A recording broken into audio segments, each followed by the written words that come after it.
Bayangkan kita berdoa tuh, ya Allah aku berlindung kepadamu dari kekufuran dan kemiskinan. Tuh, jangan sampai saya jadi kufur, saya sampai saya jadi miskin. Ini saya tidak bisa disamakan kufur sama miskin, tapi dia disandingkan di sini. Jangan sampai saya jadi miskin ya Allah.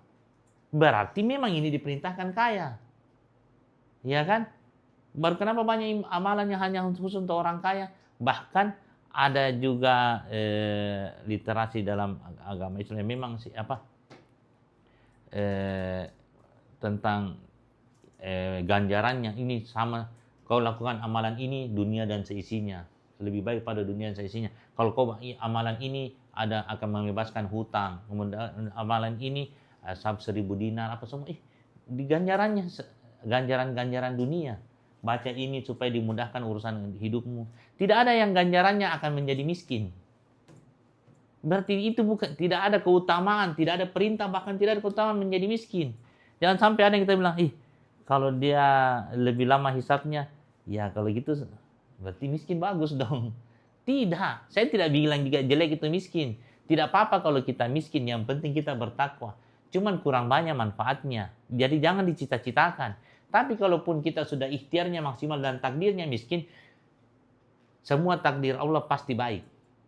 Belum tentu kita kaya malah bagus. Tapi jangan sampai mindsetnya belum tentu kaya pasti masuk surga. Mending saya miskin. Miskin juga belum tentu masuk surga. Sudah miskin masuk neraka lagi. Tapi ada peluang di situ, karena kalau kita langsung perbagi dulu mindsetnya, berarti saya harus kaya loh. Karena banyak ibadah yang hanya bisa kaya. Bahkan kita minta sama, jangan sampai saya jadi miskin ya Allah. Saya berlindung kepadamu dari kemiskinan, dari kekufuran dan kemiskinan. Kufur ini bukan kafir ya, tidak bersyukur. Jadi kufur nikmat apa semua. Bahkan sebenarnya simpel. Ini yang paling dasar dulu sebenarnya. Kalau mindsetnya benar, gampang semua yang lainnya. Kita ngajarin apapun tentang bisnis, kalau nanti bilang dunia ini kan hina, apalagi seperti sayap nyamuk, seperti bangkai, apalagi nanti hisapnya lama. Mending saya miskin. Akhirnya kalau ada mindset yang salah seperti itu, kita ngajarin apapun, ya terlalu dunia sih, ngapain? Nggak dibawa mati. Kalau saya bawa mati, cari uang yang banyak. Ini semua kalau kita jalankan ini program wakaf, dibawa mati semua itu. Mesin-mesin yang kita jual dibawa mati semua amalannya. Nah, gitu.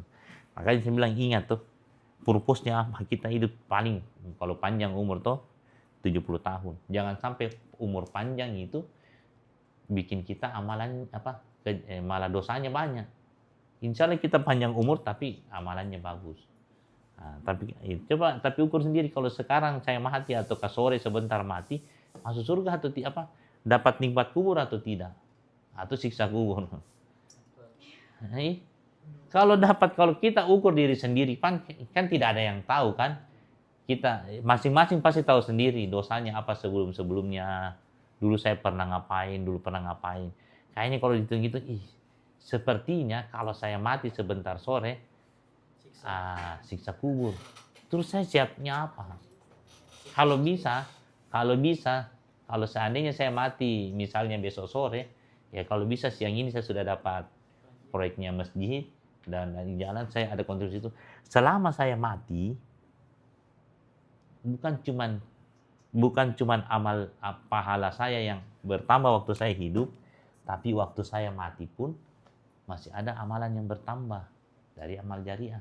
Jadi bukan cuma kita hidup ini bikin amal soleh, tapi ada juga amal jariah. Gitu tuh.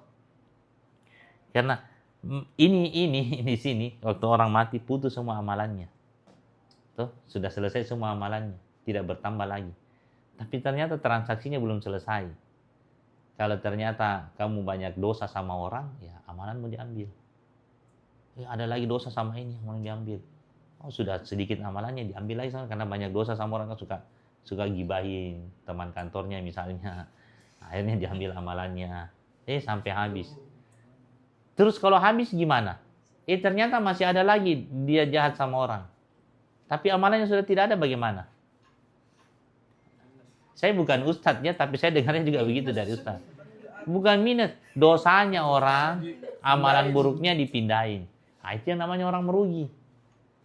Terus kalau kalian tidak persiapannya cuma amalan yang banyak, yang kalian bawa ke sini memang amalannya banyak, tapi dosanya sama orang juga banyak, akhirnya habis. Setidaknya bikin amal jariah yang banyak, yang kalaupun mati masih nambah terus. Kalian bikin masjid, kalian berkontribusi di program itu, akhirnya dapat. Ataukah nyumbang ini, nyumbang masjid, apa semua. Yang semuanya itu, amalan jariah kebanyakan itu pakai uang. Kecuali kalian bikin doa anak soleh, bikin anak yang banyak. Yang banyak yang doakan. Tapi ingat, anak itu bukan cuma mendoakan kebaikan. Ini yang punya anak ya.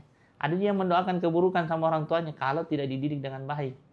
Anaknya bikin dosa, orang tuanya dapat. Jangan sampai malah bikinnya dosa jariah. Bikin anak yang banyak nggak diurus. Jadi ya itu dia. Jadi itu alasan kenapa kita harus kaya. Yang harus punya purpose yang kuat. Minimal misalnya orang tua saya harus dihargai di keluarga. Tahun depan kalau lebaran orang tua saya di ruang tamu. Kenapa? Karena dia kaya. Ternyata orang tuanya yang anaknya tetap miskin. Gimana sih? Tidak.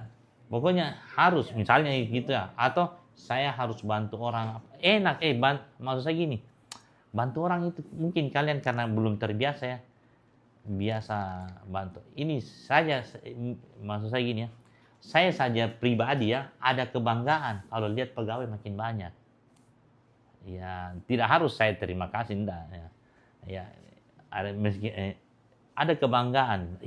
Tambah banyak orang, tambah banyak mesin, berarti tambah banyak manfaat. Tidak mungkin saya tidak dapat manfaat pahala dari sini. Ya kan?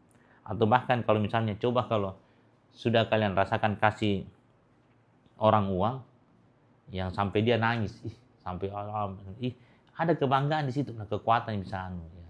Tidak harus dia bilang terima kasih, tapi dia senang saja. Itu ada kepuasan tersendiri, dan tidak harus kita terima kasihnya kan, karena kan ini niatnya karena Allah toh.